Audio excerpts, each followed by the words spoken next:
Hey everyone, and welcome to Ink Spotlights from Comix Wellspring. This is the series where we shine the spotlight on immensely talented creators who print with us. Today we're joined by Ernie Anderson to talk about his projects, a little bit of his journey, what's coming up, and a little more. Ernie, it's good to see you fresh off the new year. How are you today? Hey, Brandon, doing just fine. Happy New Year to you. New Year. I'm having a great year so far. Yeah. It's always the first few weeks. You're just like, all right, this should be good. We're starting off strong. Tell us about your books and your projects you have going on. Well, yeah. I'm publishing Toot Zoot Riot right now, which is the first issue of a Mars Grill adventure. Mars Grill Comics is a comic that I have been doing since 2003 ish, off and on. This is the first time that I'm actually publishing at a comic as a comic book, which makes the most sense for it. It started off as a gag a day strip in a very small newspaper in Tennessee. And then from there, I really wanted to tell more long form stories. So I tried my hand at doing a self published 8 by 5 by 8 by 5, kind of like a graphic novel, but that's doing 64 pages at a stretch. And it just feels like I wanted to be able to release more content on a regular basis. So a comic book seemed to make the most sense for it. So this is my very first published comic book, and I'm really excited to be working with you guys to get it done.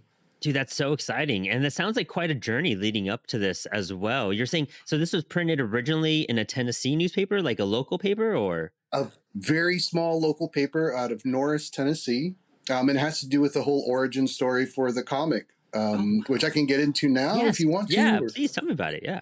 So, Mars Grill is a diner set in the 25th century, and on Mars.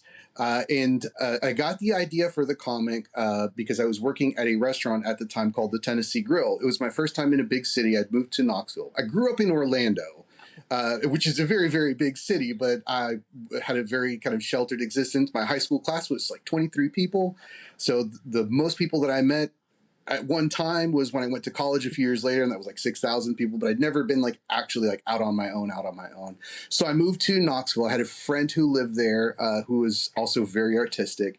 And he and I kind of had this idea of, he was a layout editor for a small newspaper. And we kind of, he's like, do you want to pitch me the idea for starting a comic strip for the paper? And I was like, yeah, that sounds cool, but I had no idea what to do it on. So we thought about our life together working at the grill, and we wanted to make something that was like that. And I just came up with the science fiction idea and most of the characters. Oh, Uh, so and cool. It's been a really fun journey so far, and it has been a lot of starts and stops. I haven't been consistent with making it, um, mostly because I didn't know that I wanted to do this full time until about 7 or 8 years ago, believe it or not. What changed that path for you? What made you kind of pivot to switch over to comics more? Well, I knew that I wanted to do something with art. I, I had the fear of the blank page for the longest time. I grew up loving comics, uh, Peanuts, Garfield. When I was like 6 or 7 years old, I would take onion skin paper and I would just trace them out, just trying to kind of figure out how do they do this, just captivated by the idea of Sunday funnies. I had a grandmother who was awesome. I wasn't allowed to read Marvel or DC very much growing up, but I was allowed, surprisingly, Mad magazine. So she would buy me issues of Mad and Archie comics and a lot of the Sunday funny stuff. I had you can actually see a whole bunch of that stuff here behind me that I've Cool. collected over the years. Just throughout elementary school, high school, middle school, everywhere I would go, I would take stacks of comics with me. But the idea never dawned on me that I could actually do this as a career. I ended up going to college for a major in theology Hmm. because of a unique family background that maybe one day I'll get into in a graphic novel. And when I moved to Knoxville, I realized drawing stuff wasn't the same as it was when I was 6 years old. You have a lot of baggage and other stuff that kind of gets in the way of that. And so he just challenged me. He's like, here's some paints. Here's a canvas, a little 8.5 by 11 canvas. And he says, draw. I have no idea what to draw. I told him, and he said, well, paint a guy in a banana suit on roller skates. So I was like, okay, and I just started painting, and I really just lost myself in painting that, and that was kind of the very first hint that like, oh, maybe there is something to this. But I moved to Maine. My wife is from here, and just kind of trying to figure out different things about what I wanted to do. I tried teaching for a while, which was I switched my degree from theology to history for reasons, and thought maybe I should be a history teacher. And I tried that for a couple of years. Didn't like that. Had some really awesome part-time jobs along the way. I worked at a video store for many years. Worked at a movie theater as a projectionist for many years, back when we were still doing 35 millimeter print. In fact, getting to see the transition from 35 millimeter to like actual digital was a lot of fun, even though I lost my job as a result, but whatever, Understandable. it- Yeah. and like throughout all that time, I thought, I don't know what I want to do with this, but I did know that like after teaching didn't work out, I thought, well, maybe let me try graphic design. And I became a graphic designer. I started off my very first job in graphic design working at a newspaper, doing layout design for them, just like my best friend used to do. And I really was really excited about the fact that as a layout designer at a newspaper, there was this editorial cartoon page. And I have a history major, so kind of politics is somewhat interesting to me. So I said, let me give this a try. And so I did some editorial cartoons for them, and I really, really enjoyed that. Although my comics, the quality wasn't great, but you're always learning, and you're still learning to get over the fear of an empty page while you're doing that. And then I managed to get a job as just like a regular graphic designer in house at a filtration systems company, and and I left working at the paper, which in retrospect, I realized like, why did I do that? Like I went to work for this company thinking like, oh, graphic design, that's where it's at. During the interview process, I hit a home run with the interview. The owner of the company really liked me, but he asked this one question. He said, if you weren't doing this job, what would you rather be doing if it wasn't this? And I just instinctively said I would be making cartoons. That's Um, cool. It's a good question, and actually. it stuck in my brain. Like Yeah. it just lodged in there. And for the next 5 years, I realized making, schematics and catalogs for filtration systems is so not what my brain wants to do. My brain wants to make comics. So I went back to work at the newspaper. I got my job back there, and I started doing a lot of editorial cartoons for them. I've won a few awards for some of my illustrations and editorial cartoons for them in that time. Started making a comic illustration for an online article, a column that one of our reporters writes called Talk of the Town.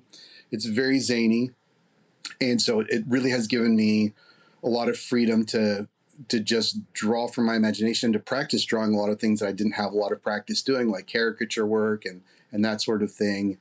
And I've been doing that now for 2.5 years.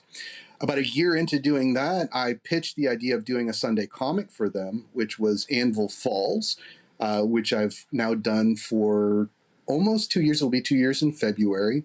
I have an actual anthology, my very first one, that's out on self-published on Amazon. And so while I'm doing illustrations, I'm also doing a weekly comic that appears Sunday in the paper. And in between all that time, I said, I really, really want Mars Grill to take off the ground again. And I started doing that as a strip also in this kind of revival about 3 years ago.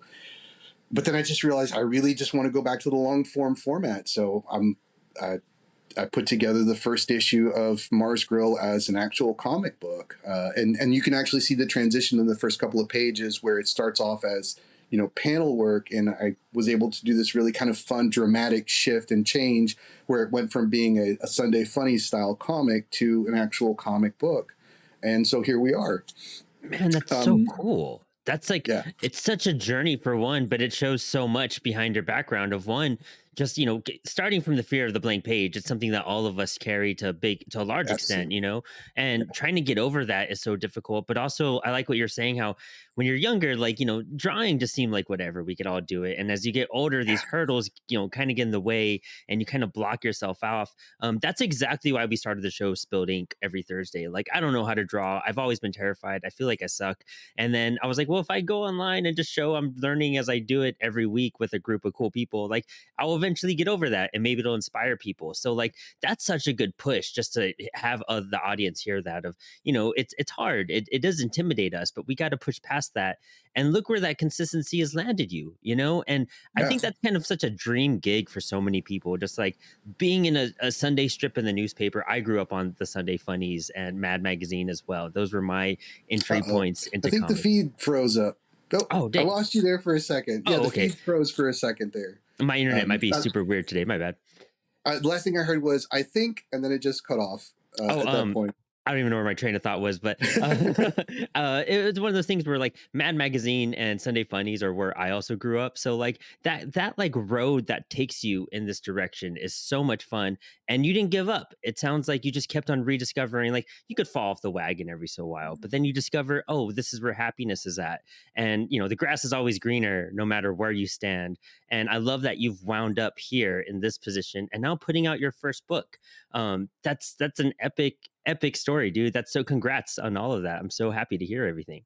Thank you very much. I would say that, like, I still feel sometimes in my head that I still suck at what I do. That feeling never goes away, Never. but it just, one, it happens less now, and two, you, by not giving up, you learn how to talk back to that voice inside your head, and how to deal with that and process that. And that really is the hallmark of success. Isn't what you produce or create. It's that internal uh, confidence that you feel in being able to overcome those voices inside, that loud chorus of voices. And I've been very fortunate to have my best friend is a huge support for me, and has been cheering me on to continue making these comics.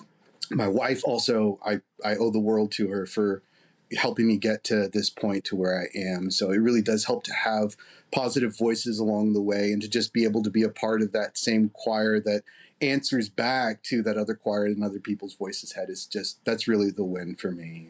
Dude, Um, so cool. Love to hear that. And so you have your first book coming out. Are you crowdfunding it? Are you just announcing it and putting it out? What's your plans for 2025 in general? Yeah, we'll just cover that. it's a Zen plan of no plan. I have no idea what I'm doing.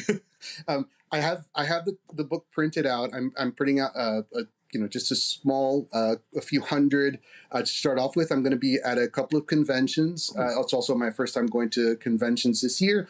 There are nice. three that are taking place in the state of Maine, which is where I live. I'll be bringing both Mars Grill and Anvil Falls there.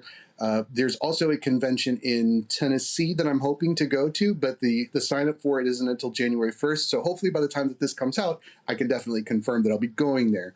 Nice. And I'll list those on the website in case anyone wants to stop by and visit or say hi. So fingers crossed. Hopefully I'll be in Tennessee also this year. Gonna go to a couple of local comic book stores and pitch my comic to them. Say, hey, this is the first of hopefully four.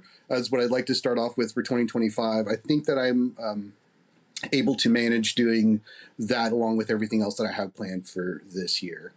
Nice. So yeah, that's kind of where I'm at with it. Dude, super cool. I'm super excited to see where this goes. And when you have book two coming out, anything else, like, please step back in the spotlight and then come share everything with us as well. We'd love to continue promoting you and carrying you on this journey. I love where it's taken you, and I love where you're going. So super excited about your future and your exciting past. We got to talk more about that at some point. We got to get you on the long Absolutely. form interview. Where can people go and buy your book right off the bat? Are you going to have it Sure. listed on your site or anything?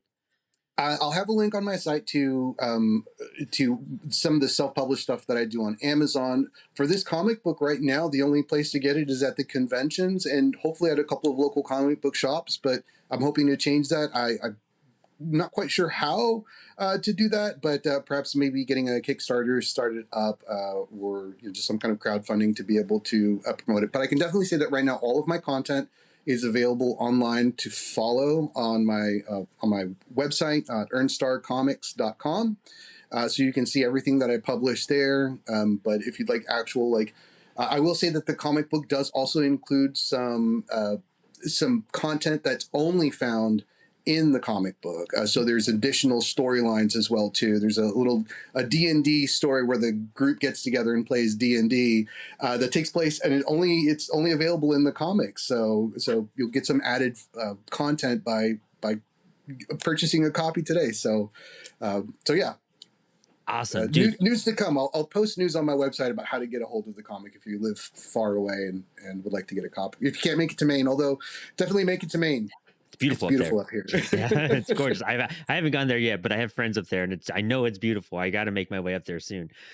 Dude, Ernie, this has been such an exciting spotlight. Thank you so much for stepping in today. I can't wait to see where this year takes you and the success you have. And if you get a Kickstarter going, don't forget we offer our crowdfunding discount, so we'll definitely help you along the way there and help Cool. promote it as soon as you get that up as well. But thank you so much, man, and I hope you have a Cool. great, exciting year.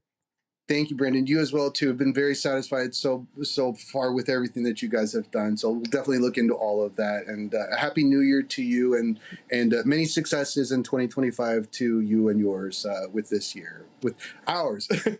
Yes, definitely. Thank you so much, Ernie. That means a lot. I really appreciate Thank that. you.